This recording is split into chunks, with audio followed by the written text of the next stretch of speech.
Hello and welcome to another LNL Podcast. This time we're trying a new segment that Lamarr calls Mr. Pavement!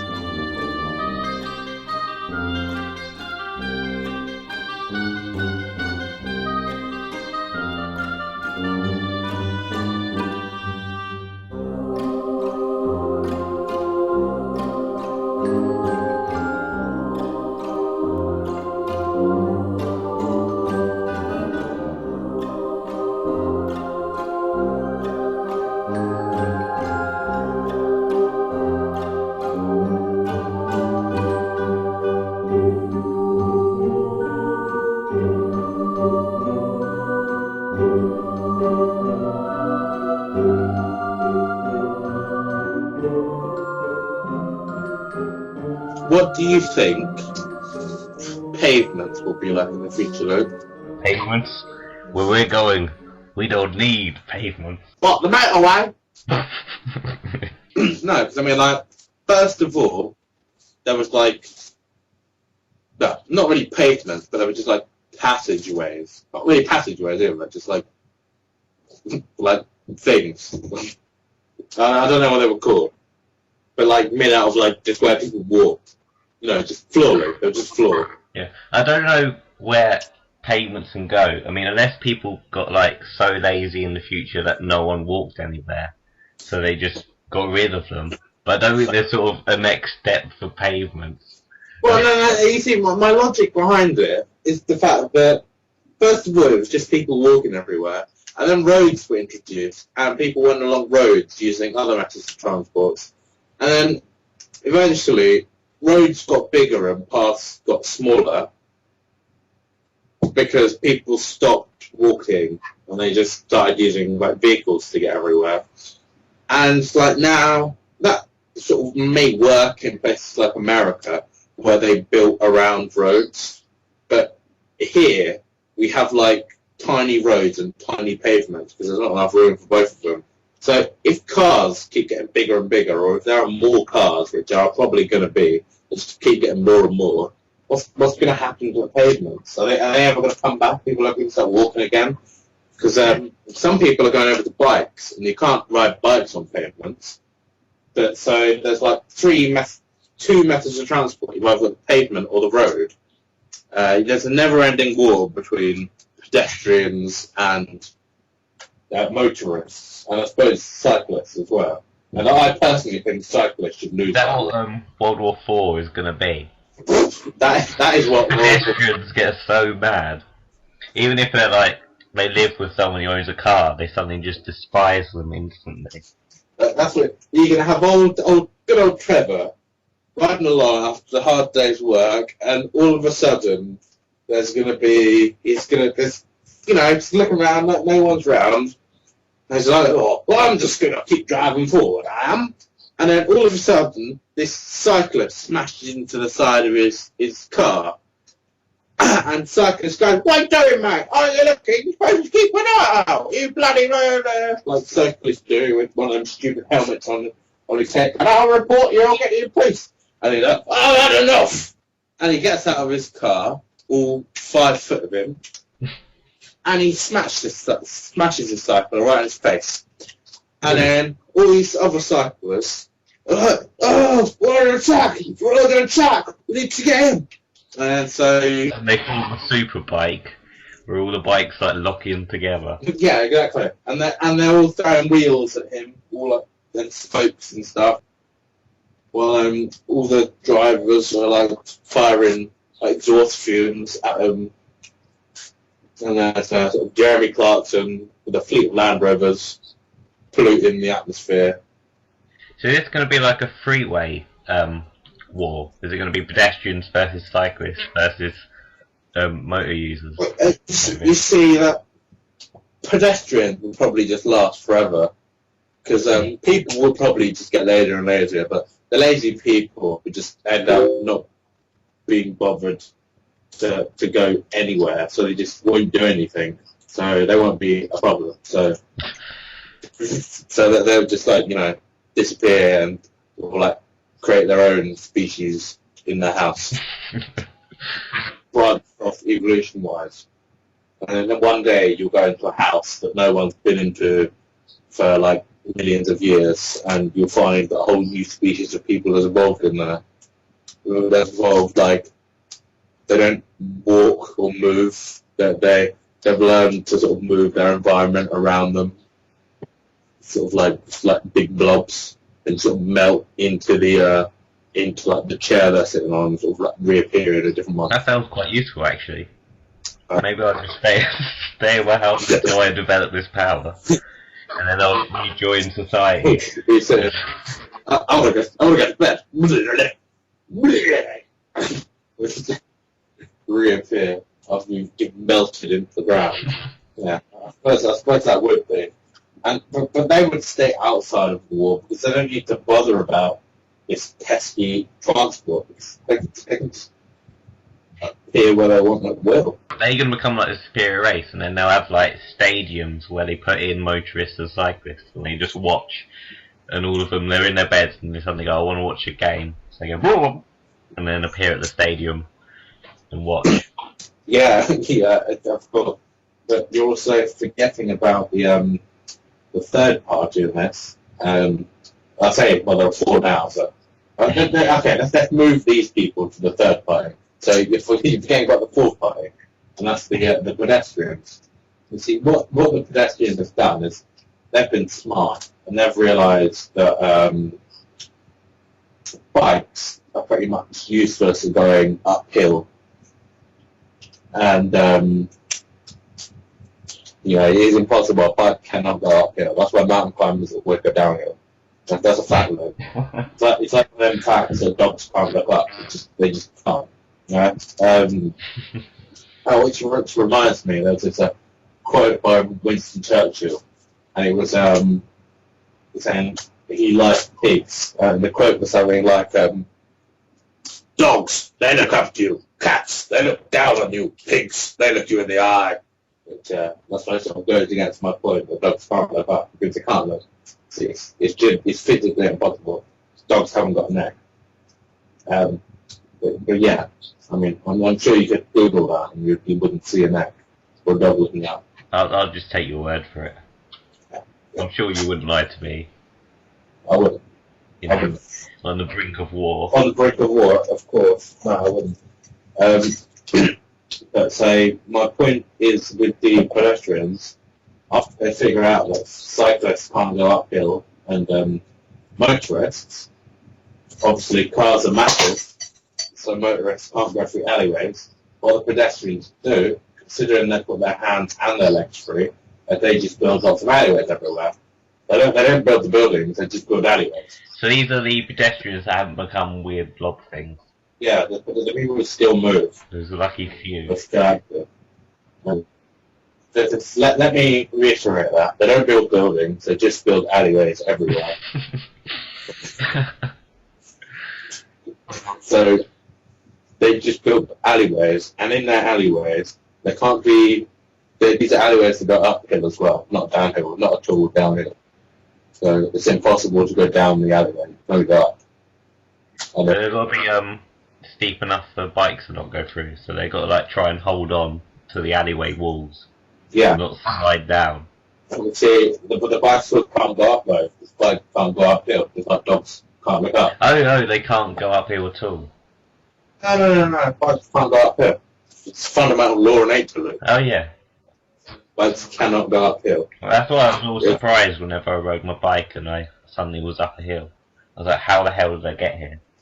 Well, the way that works is sort of a gravity permutation in the way the world works, really. It's sort of an atmospheric change that gives this like illusion and like a mirage of going uphill, whereas you're actually you're going straight flat rather than going downhill. Ah. That's the way it works. Science. That's science. That's it. It's science. It's the Lamarr principle. Invented by this ingenious scientist called Phillips. Yeah, so unfortunately, well, no. Yes, the people can go downhill and uphill, but a bike just can't go uphill. But if a cyclist should get off their bike, or a motorist should get out of their car. Yeah, if they do that, they automatically have to join the other side. Exactly. So they have to be on a bike at all times, otherwise they're no longer an ally. They get shunned by the rest of the bikers.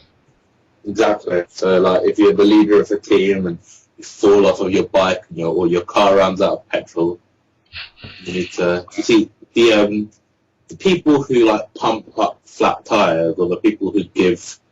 Maybe they've developed long arms, so they can do it from in the car. No, maybe that's true. Though. Maybe that is true. You see, the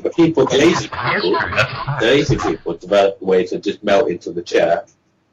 I'm sure that the drivers and the cyclists could develop ways of manipulating things around them over the millions of years these wars lasted for. Yeah. That's what Trevor told me anyway. So. Of course, I did state that this was just in England because we had to build roads. We had to build around the roads that were already there. So in America, things would carry on as normal. But this world war would purely be like a four-way war between drivers, pedestrians, bikers, and blob things. Although the blob things are like indifferent about it all. But yeah. Well, yes, which raises an interesting point actually. What would you consider a biker to be, as in a motorbiker? Would that be a cyclist with the cyclists or with the drivers? Ooh. Well, you got to take the petrol or whatever into account. Yeah, but also it's got two wheels though, so they have sort of the same. You know, if it rains, they get wet. If they stop, they can fall over. Maybe they're double agents. They're people who work for the motorists, trying to fool their ways into the bikers' sort of their meetings and stuff. But sort of like the loud humming sort of gives them away. But it's their own means. Maybe. I think that they're probably the lowest of the low, really, because they're like half breeds. That's what happens when a cyclist and a driver breed. yeah. You know, a child is born, revving the engine of a motorcycle, comes out with it. So if it's if the father is a driver and the mother is a cycler, then you get a motorbike. If it's the other way around, then you get like a scooter. It's not engined. Or you get other abnormalities like segways. So they must be all outcasts then, so the segways and the motorbikes. So they must form a fifth group. A fifth thing of all the other alternatives.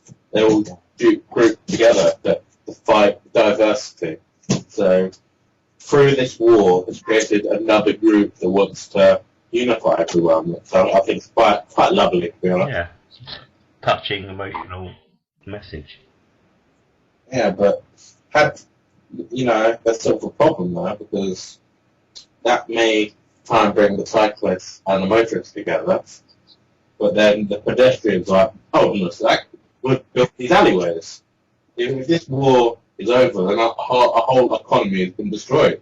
I mean, we haven't got any buildings, we haven't got any manufacturers, we've just got alleyways. What are we going to do? And then all the lazy, mutant, chair melty people, like, what are they like then? What's going on with them? How do they feel about this peace being made? I don't think they'd be ready to rejoin society. I think they'd still be left inside their homes. Yeah, of course, but they think they're far superior to everyone else with their melty teleporties and That's when they would, I guess, plant their attack. They'd not that. I mean, they'd be trying to sabotage any form of ending the war, much like what's their names in Skyrim. They'll be trying to turn all the three groups against each other. Well, there are three groups in Skyrim. There's the the Empire, the Aldmeri Dominion, and the Stormcloaks. Yeah. It's been a while since I played the game, but I just remember, wasn't it the LNL Dominion are trying to continue the war for as long as possible? They're trying to continue the war between they allegedly want peace between the Empire and them, but they don't really. But you see, the Aldmeri Dominion, as you said, yeah, they would be just like the chair people, because I think they're superior to everyone else. Ironically, they're probably like they're not the newest race. The newest race would be like the Segway guys. I'll say the newest race. So they're the last ones we came up with. Yeah, but thing is, we've got to think of how many years this war has to go on for these Evolution. people to actually, Well, of course, millions of years. Well, for that, it'd probably be a couple of billion, to be honest. I think that the people, as I said, they've become so in tune to their surroundings that they don't disappear and reappear. They're just everything at once. They can just disappear and become on their carpet or on the loo or hanging up the washing or something, because they are just everywhere at once. Of course, hanging up the washing on one of the little triangle clotheslines, one of the little hexagon ones actually, but it's like in the living room, or like on one of the clothes horses, because they don't go outside. The way they peer outside is through looking them through their chimneys and their keyholes, like Father Christmas. Right. Maybe that's how he does it, though. That's how he does it. Maybe he is the first. He is. Do you know what these are like? They're like them things from Pirates of the Caribbean. They become parts of the ship. Oh yeah. And they just like mould away from the ship. That's what Father Christmas is. That's how he does it. It's everywhere. He's God, Luke. He's everywhere at once. Father Christmas is God. By Jove, we've done it. And this is that's how it happened. Millions. The future of pavements. Pavements. That's it, Luke. So I personally think that that's how pavements are going to go from where they started in the Romans going, why are you using this pavement? Well, it is real. It's much better. It's the Romans. If this does become a worldwide thing, the Italians, they're going to be the chair people first of all, because I thought this all happens in England. This World War. Yeah, well, I say England. I mean, basically, it's going to be most of Europe, really. I've just realised, while I've been saying all of this, I've been looking at a map of Game of Thrones, whereas if I turned my head 90 degrees, I would have actually had a map of England. But, yeah. So that's what's going to happen, though. Yeah. I think that's fact. I think we should inform the authorities. We should. We should prevent... We should just write the history books now, sort of in advance, so we don't have to do it later. We should. And, it would be like... what's that man who... We would be... You know who Nostradamus is? No. It's this man in the Middle Ages or something like that, who wrote events that he predicted would happen in the future, and he predicted his own death and stuff, which I think he got right because he killed himself. So look him up. He's called Nostradamus, and a lot of the stuff he predicted has actually came true, even though he died 500 years before any of it happened. So me and you would be like Nostradamus. You could be Nostra, and I'll be Darius. Yes. We're going to be... Luke, what are the lottery numbers? 1, 26, 5, 4. I don't know how many numbers are in the lottery, so I'm just going to do a few more and then hopefully that covers it. 3, 52 and 8. And the 8, is that the lucky number 8? The Yeah. main one. The dream number or whatever it's called. You see, that's all well and good and stuff, but if it turned out to be anything like Nostradamus, we need to wait until like 500 years after we're dead until that will be of any use. Until the lottery numbers will actually be that. Oh, damn. So, yeah. I don't know whether it's 500 years to the day, so it might just be the gist of around 500 years. So if someone takes this as like gospel and they do every single day, we're not saying where it's going to happen in the world as well. It doesn't necessarily mean here. If someone goes out their way to try and every single day in the world, they do their lottery numbers and end up a net loss of. They'll probably lose more money doing their lottery numbers every single day in 5 years' time in every single country, trying to make sure that they don't miss the chance. They will probably lose more money than they'd make winning that. Yeah, but it'd be worth it. Okay, it will be worth it. But Nostradamus also predicted something bad. Oh no, wait, we've already done that. The war. Yeah. And we've got thank good as well.